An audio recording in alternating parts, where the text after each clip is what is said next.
जय श्री कृष्ण दोस्तों। आज हम पढ़ेंगे साईं सच्चरित्र का अध्याय 11।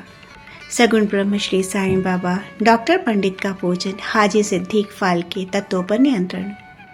इस अध्याय में अब हम श्री साईं बाबा के सगुण ब्रह्म स्वरूप, उनका पूजन तथा तत्व नियंत्रण का वर्णन करेंगे। सगुण ब्रह्म श्री साईं बाबा ब्रह्म के दो स्वरूप हैं, निर्गुण और सगुण। निर्गुण निराकार है और सगुण साकार है। यद्यपि वे एक ही ब्रह्मा के स्वरूप हैं, फिर भी किसी को निर्गुण और किसी को सगुण उपासना में दिलचस्पी होती है। जैसा कि गीता के अध्याय 12 में वर्णन किया है, सगुण उपासना सरल और श्रेष्ठ है। मनुष्य स्वयं आकार, शरीर, इंद्रिय आदि में है, इसीलिए उसे ईश्वर की साकार उपासना स्वभावतः ही सरल है। जब तक कुछ काल सगुण ब्रह्म की उपासना न की जाए, तब तक प्रेम और भक्ति में वृद्धि ही नहीं होती। सगुण उपासना में जैसे जैसे हमारी प्रगति होती जाती है, हम निर्गुण ब्रह्म की ओर अग्रसर होते जाते हैं। इसलिए सगुण उपासना से ही श्री गणेश करना अति उत्तम है। मूर्ति, वेदी, अग्नि, प्रकाश, सूर्य, जल और ब्राह्मण आदि सब तो उपासना की वस्तुएं होते हुए भी सद्गुरु ही इन सभी में श्रेष्ठ हैं। श्री साईं बाबा का स्वरूप आंखों के सम्मुख लाओ, जो वैराग्य की प्रत्यक्ष मूर्ति और अनन्य शरणागत भक्तों के आश्रयदाता है। उनके शब्दों में विश्वास लाना ही आसन और उनके पूजन का संकल्प करना ही समस्त इच्छाओं का त्याग है।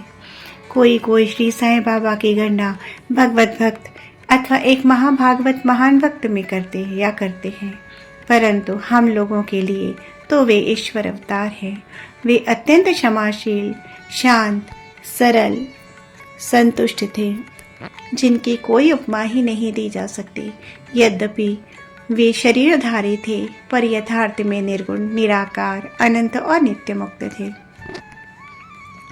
गंगा नदी समुद्र की ओर जाती हुई मार्ग में ग्रीष्म से व्यथित अनेकों प्राणियों प्रगतियों को शीतलता पहुंचाकर आनंदित करती, फसलों और वृक्षों को जीवन दान देती और जिस प्रकार प्राणियों की क्षुधा शांत करती है, उसी प्रकार श्री साईं संत जीवन व्यतीत करते हुए भी दूसरों को सांत्वना और सुख पहुंचाते हैं।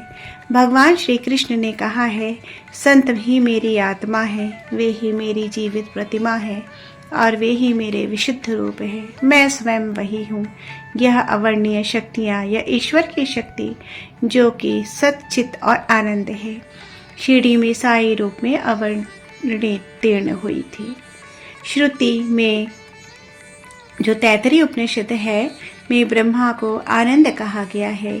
अभी तक यह विषय केवल पुस्तकों में पढ़ते और सुनते थे, परंतु भक्तगण ने शिरडी में इस प्रकार का प्रत्यक्ष आनंद पा लिया है। बाबा सबके आश्रयदाता थे, उन्हें किसी की सहायता की आवश्यकता न थी। उनके बैठने के लिए भक्तगण एक मुलायम आसन और एक बड़ा तकिया लगा देते थे।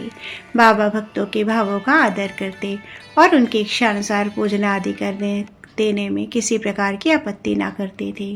कोई इनके सामने चवर डुलाते, कोई वाद्य बजाते और कोई पाद प्रक्षालन करते थे। कोई इत्र, कोई चंदन लगाते, कोई सुपारी, पान और अन्य वस्तु भेंट करते और कोई नैवेद्य ही अर्पित करते थे। यद्यपि ऐसा जान पड़ता था कि उनका निवास स्थान शिरडी में है, परंतु वे तो सर्वव्यापक थे। इसका भक्तों ने नित्य प्रति अनुभव किया। ऐसे सर्वव्यापक गुरुदेव के चरणों में मेरा बार बार नमस्कार है। आइए अब जानते हैं डॉक्टर पंडित की भक्ति। एक बार श्री तात्यानूलकर के मित्र डॉक्टर पंडित बाबा के दर्शनार्थ शिरडी पधारे। बाबा को प्रणाम कर वे मस्जिद में कुछ देर तक बैठे। बाबा ने उन्हें श्री दादा केलकर के पास भेजा, जहाँ पर उनका अच्छा स्वागत हुआ। फिर दादा भट्ट और डॉक्टर पंडित एक साथ पूजन के लिए मस्जिद पहुंचे। दादा भट्ट ने बाबा का पूजन किया। बाबा का पूजन तो प्रायः सभी किया करते थे, परंतु अभी तक उनके शुभ मस्तक पर चंदन लगाने का किसी ने साहस नहीं किया था। केवल एक महालसापति ही उनके गले में चंदन लगाया करते थे। डॉक्टर पंडित ने पूजन की थाली में से चंदन लेकर बाबा के मस्तक पर त्रिपुंडाकार लगाया। लोगों ने महान आश्चर्य से देखा कि बाबा ने एक शब्द नहीं कहा। संध्या समय दादा भट्ट ने बाबा से पूछा, क्या कारण है? आप दूसरों को मस्तक पर चंदन नहीं लगाने देते, परंतु डॉक्टर पंडित को आपने कुछ भी नहीं कहा। बाबा कहने लगे, डॉक्टर पंडित ने मुझे अपने गुरु श्री रघुनाथ महाराज धोपेशकर, जो कि काका पुराणिक के नाम से प्रसिद्ध है, के ही समान समझा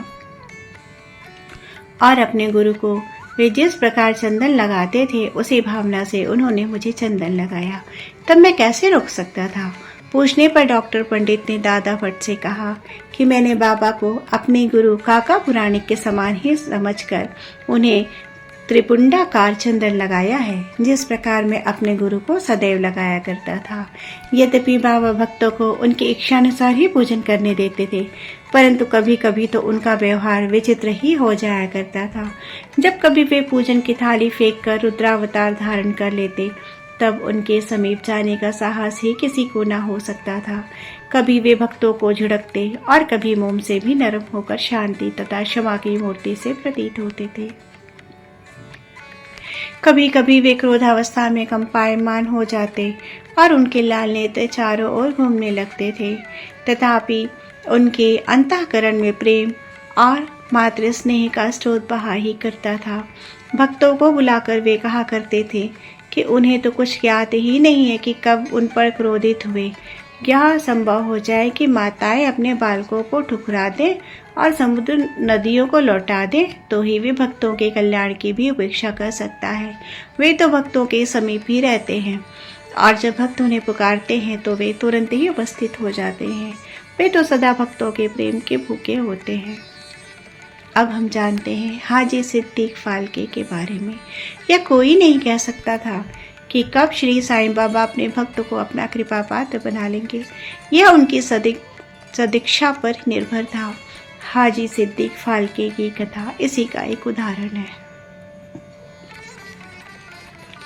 कल्याण निवासी एक यवन जिसका नाम सिद्दीक फाल्के था, मक्का शरीफ की हज करने के बाद शिरडी आए।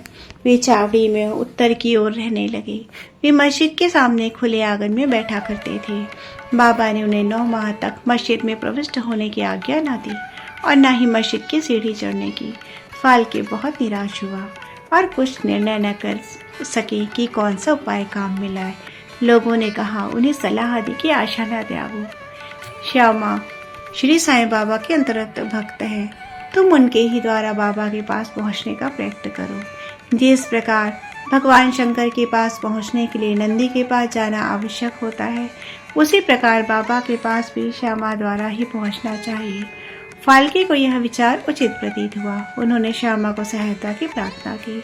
श्यामा ने भी आश्वासन दे दिया और अवसर पाकर वे बाबा से इस प्रकार बोले, बाबा, आप उस बूढ़े हाजी को मस्जिद में किस कारण नहीं आने देते? अपने भक्त स्वेच्छा पूर्वक आपके दर्शन को आया जाया करते हैं, कम से कम एक बार तो उसे आशीष दे दो। बाबा बोले, श्यामा, तुम अभी नादान हो। यदि फकीर अल्लाह नहीं आने देता तो मैं क्या करूं? उनकी कृपा के बिना कोई भी मस्जिद की सीढ़ियां नहीं चढ़ सकता। अच्छा, तुम मुझसे जाकर पूछो कि क्या वह 12वीं कुएं निचली पगडंडी पर आने को सहमत है। श्यामा स्वीकारात्मक उत्तर लेकर पहुंचे। फिर बाबा ने पुनः श्यामा से कहा कि उससे फिर पूछो क्या वह मुझे 4 किश्तों में 40,000 रुपये देने को तैयार है। फिर श्यामा उत्तर लेकर लौटे कि आपकी आप कहें तो मैं 40 लाख रुपए देने को तैयार हूँ। मैं मस्जिद में एक बकरा हलाल करने वाला हूँ, उससे पूछो कि उसे क्या रुचिकर होगा। बकरे का मांस,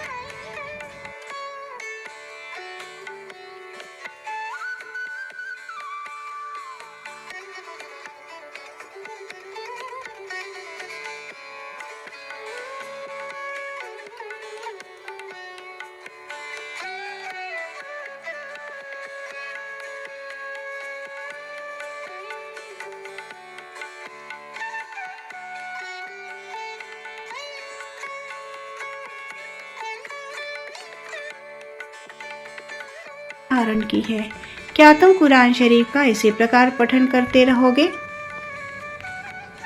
तुम्हें अपने मक्का हज का अभिमान हो गया है, परंतु तुम मुझसे अनभिज्ञ हो। इस प्रकार डांट सुनकर हाजी घबरा गया। बाबा मस्जिद को लौट आए और कुछ आमों की टोकरियां खरीदकर हाजी के पास भेज दी। वे स्वयं भी हाजी के पास गए और अपने पास से 55 रुपए निकालकर हाजी को दिए। इसके बाद से ही बाबा हाजी से प्रेम करने लगे तथा अपने साथ भोजन करने को बुलाने लगे। अब हाजी भी अपनी इच्छानुसार मस्जिद में आने जाने लगे। कभी कभी बाबा उन्हें कुछ रुपए की भेंट दे दिया करते थे। इस प्रकार हाजी बाबा के दरबार में सम्मिलित हो गए। बाबा का तत्व पर नियंत्रण।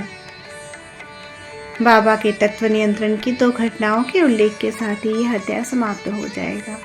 एक बार संध्या समय शिरडी में भयानक झंझावात आया। आकाश में घने और काले बादल छाए हुए थे। पवन झकोरों से बह रहा था। बादल गरजते और बिजली चमक रही थी।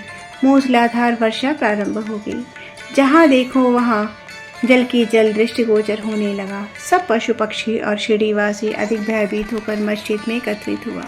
शिरडी में देवियां तो अनेकों हैं, परंतु उस दिन सहायार्थ कोई न आई। इसलिए सभी ने अपने भगवान साईं से, जो भक्ति के ही भूखे थे, संकट निवारण करने की प्रार्थना की। बाबा को भी दया आ गई। वे बाहर निकल आए, मस्जिद के समीप खड़े हो गए। कुछ समय के बाद ही वर्षा का जोर कम हो गया और पवन मंद पड़ गया तथा आंधी भी शांत हो गई। आकाश में चंद्रदेव उदित हो गए। तब सब लोग अति प्रसन्न होकर अपने अपने घर लौट आए। एक अन्य अवसर पर मध्याह्न के समय धूनी की अग्नि इतनी प्रचंड होकर जलने लगी कि उसकी लपटें ऊपर छत तक पहुंचने लगी। मस्जिद में बैठे हुए लोगों के समझ में न आता था कि जल डालकर अग्नि शांत कर दे अथवा कोई अन्य उपाय काम में लावे। बाबा से पूछने का साहस भी कोई नहीं कर पा रहा था, परंतु बाबा शीघ्र परिस्थिति को जान गए। उन्होंने अपना सटका उठाकर सामने के खंभे पर बलपूर्वक प्रहार किया और बोले, नीचे उतरो और शांत हो जाओ। सटके की प्रत्येक ठोकरे पर लपटें कम होने लगी और कुछ मिनटों में ही धुनी शांत और यथापूर्व हो गई। श्री साईं ईश्वर के अवतार है। जो उनके सामने नत हो, उनके शरणागत होगा, वह उस पर अवश्य कृपा करेंगे। जो भक्त इस अध्याय की कथाएं प्रतिदिन श्रद्धा पूर्वक और भक्तिपूर्वक पठन करेगा, उसका दुखों से शीघ्र छुटकारा हो जाएगा। केवल इतना ही नहीं, वरन उसे सदैव श्री साईं चरणों का स्मरण बना रहेगा और उसे अल्पकाल में ही ईश्वर दर्शन की प्राप्ति होकर उसकी समस्त इच्छाएं पूर्ण हो जाएंगी और इस प्रकार वह निष्काम बन जाएगा। श्री सद्गुरु साईनाथ समर्पणमस्तु। शुभम भवतु।